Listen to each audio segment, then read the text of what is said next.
Hello everyone and welcome to this new episode of Norwich Theatre Talks. I'm Stephen Crocker and I'm Chief Executive and Creative Director of Norwich Theatre.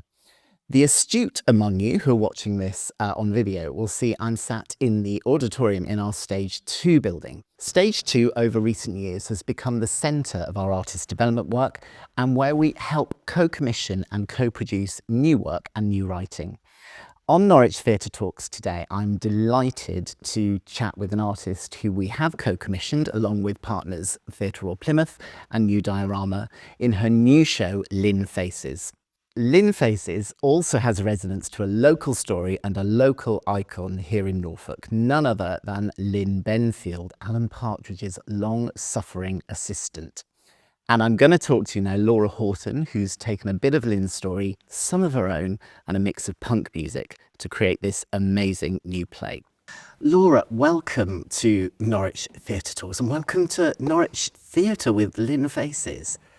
Start by telling us a little bit about the show, not stealing too much thunder, but give us an intro to the show. Yeah, so I long wanted to write a story about an abusive relationship, but I did not want to write about the power dynamics between abuse and abuser. I wanted to write something that was hopeful, and I wasn't quite sure what that was. But Lynn has long been in my brain as since university. I loved Alan Partridge. Yeah. My friend and I do this thing where we pull Lynn faces at each other. And so about 10 years ago, I think I pulled a face. Do you want me to do one? Go on. To camera? Yeah. It's amazing. Can you do one? No, not as well. Not as well. Mine not very good. I should have prepped that, shouldn't I? Anyway.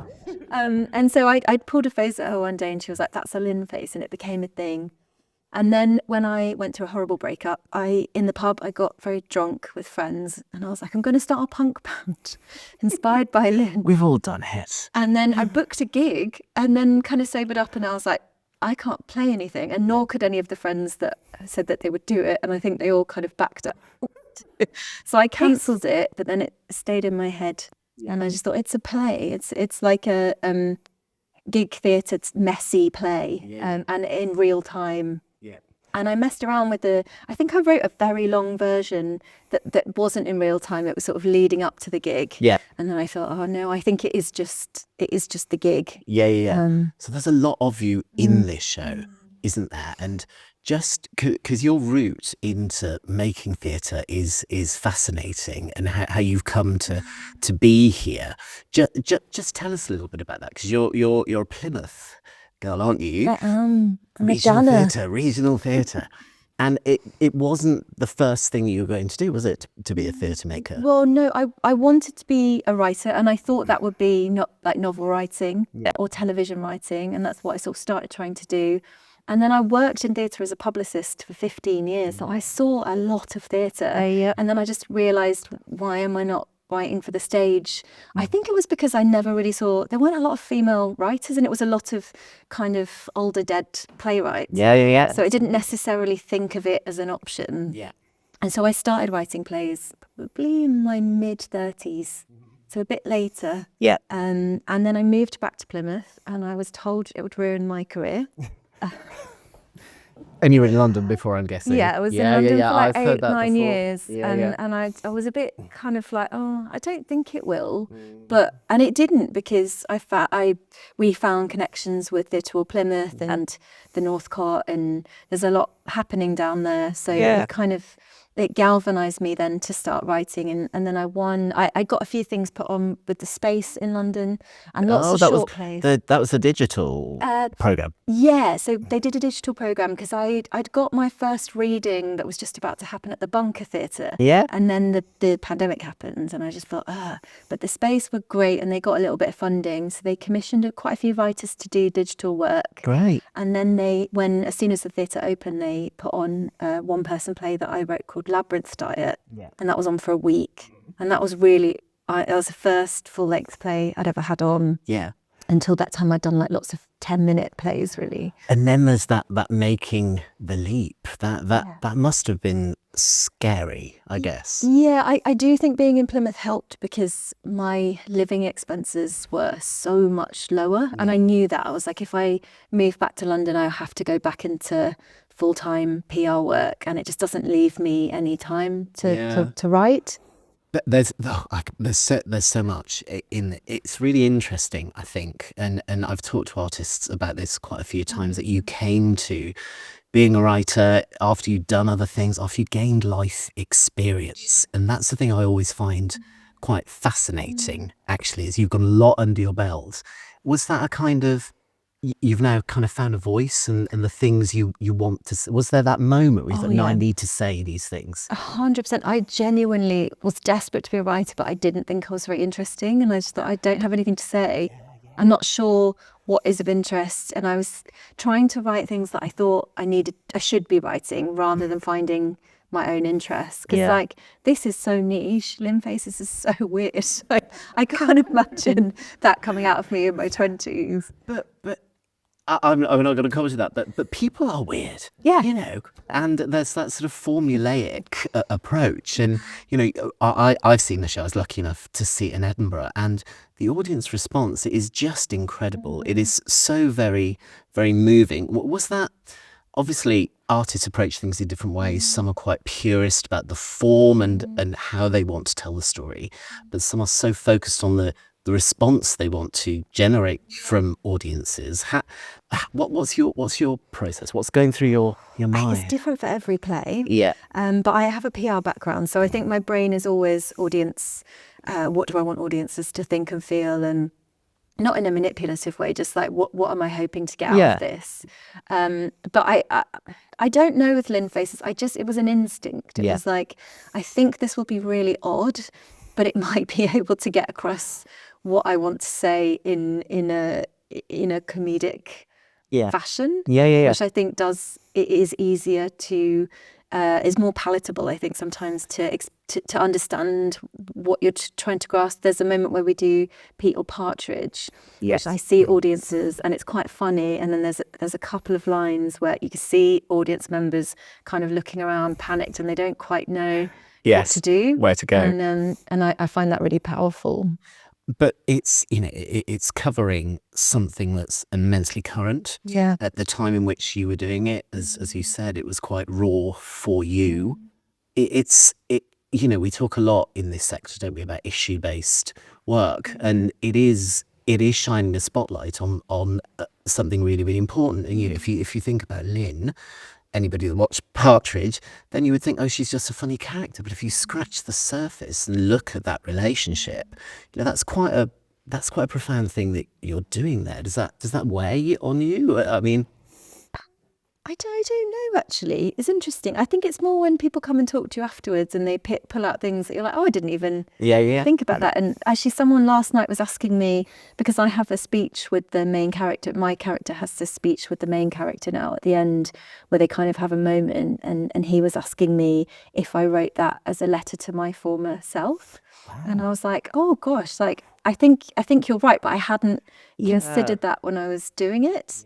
Which is really interesting, because I think when you're just working instinctually, you're not always sure. But then when it's in front of audiences, you get that feedback, and sometimes it's stuff you're not expecting. Absolutely. Audiences say the darndest things, and that kind of moment. And you made the show for Edinburgh.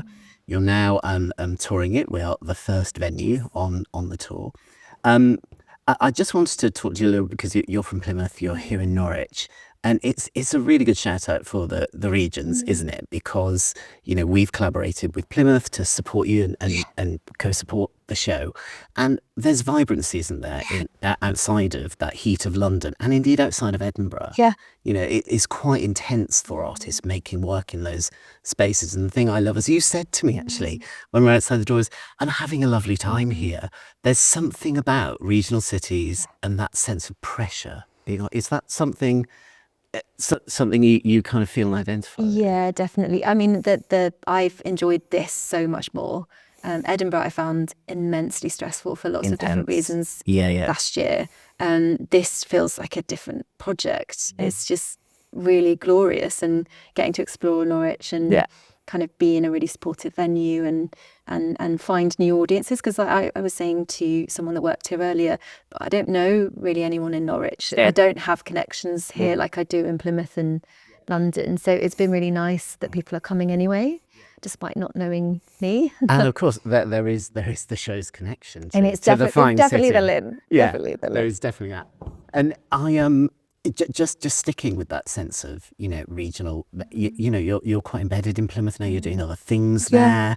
And it's important, isn't it, to kind of build ecologies of artists, because, you were saying people thought you were mad to leave London and go there. Actually, we've got to turn the tide of that, haven't we? We really have. There's a very strange perception. And I had someone say to me when I left, well, you won't have to be so, the phrase that they used, you won't have to be so clever with your writing in the regions. And I was like, what on earth are you talking about?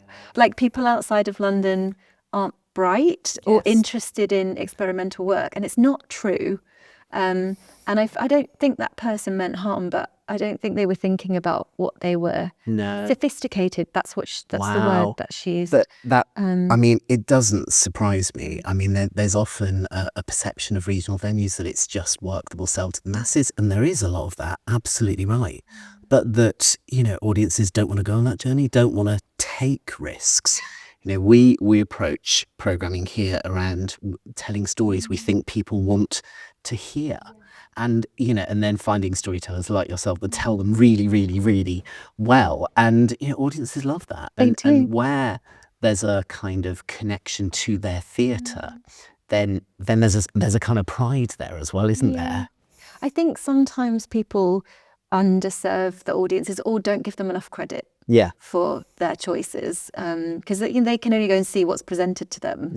And I do think there were definite misnomers around what people want outside of London, because look at the work that's being made. It's brilliant, but it is hard to tour and it is hard to create work. And I think a lot of the time artists don't know how, because every theatre is different and they had different deals and offers, and when you're trying to piecemeal together a tour, it's quite difficult to know how to do that, and there's not a lot of transparency around. I think that's right. It's something we talk about a lot here, and something I feel quite passionately about is trying to be open and trying to have as many conversations as we can, but also trying to be clear about what works for us, what doesn't, the kind of things that we're interested in, which is what, and it's stories, it's things with a kind of local resonance. But, over recent years, it's become even tougher, hasn't it, I think, for freelance artists, because funding is getting squeezed at the top of the chain, and then that just filters its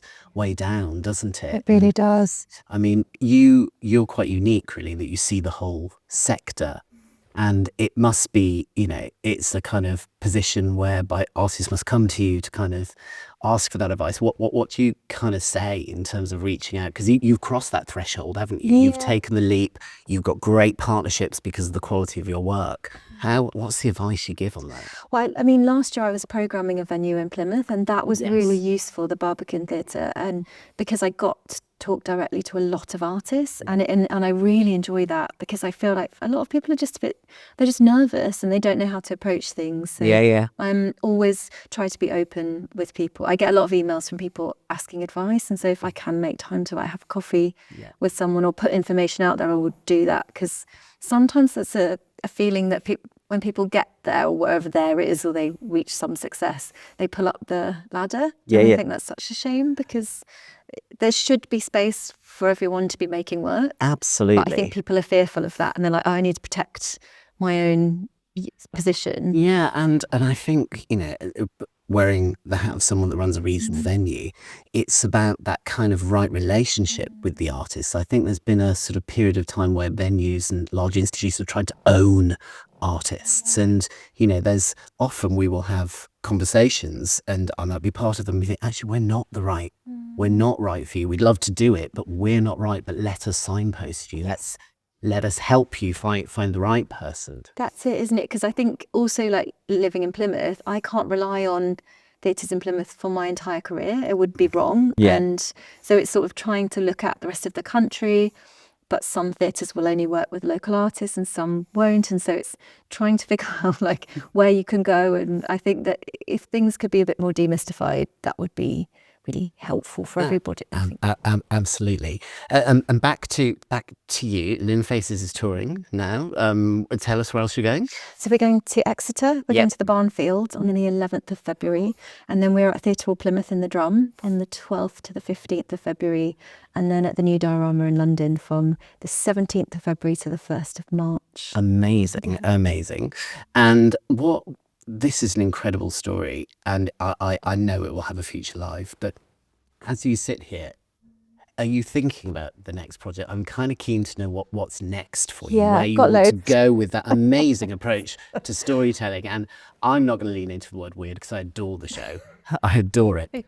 But, what's the next thing? So I've written an absolutely enormous play that's it was 11 actors, which for me is big. And it's called Life Underwater, and I'm pitching it as Under Milkwood meets American Psycho, and it's about a woman in a Cornish fishing village who starts murdering second homeowners. But it's nuanced. Again, possibly has some resonance here in Norfolk. We do have our own Islington-on-Sea. There's a lot of areas where second home owning is, and particularly in Cornwall and Devon, where I live, it's so bad. Yeah. And it's way more nuanced than that. It's quite poetic. There's a lot of kind of myths and legends weaved into it. So I've done 3 drafts of that. But that's a big play. So I think that will take a while.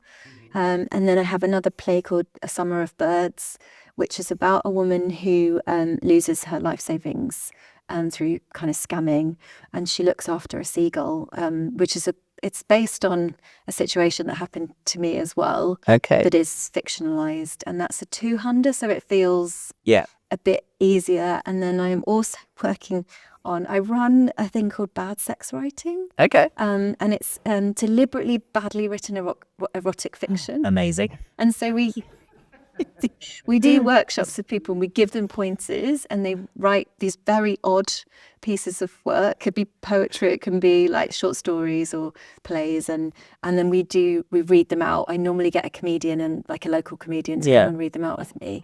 And we have attracted the most interesting people. And I was like, this is definitely a play as well, like this group, this group of people coming together. Wow. Because sex is people do not like talking about it. No, but there's massive humour in that, isn't there? So much humour. So I've started sort of working on that on the Criterion Writers Group, and then I have a billion ideas. You do. I'm just kind of listening to that's one hell of a slate of work. Not just the quantity of stuff to work on, but that range. Is that kind of the way your mind gets fired? Is that sort of? You know what? I think I repressed myself for such a long time with the writing, and I was like, I don't have any, And so I think now I've kind of opened up, and I've found more confidence. Yeah. Loads of things are coming. You kind of popped the cork. Yeah, exactly. But I need to be aware that I can't write them all like straight away. Why not? I'm also writing something with my mum. Really? She had a play at Edinburgh for the first, at 71. She took a play. That's incredible.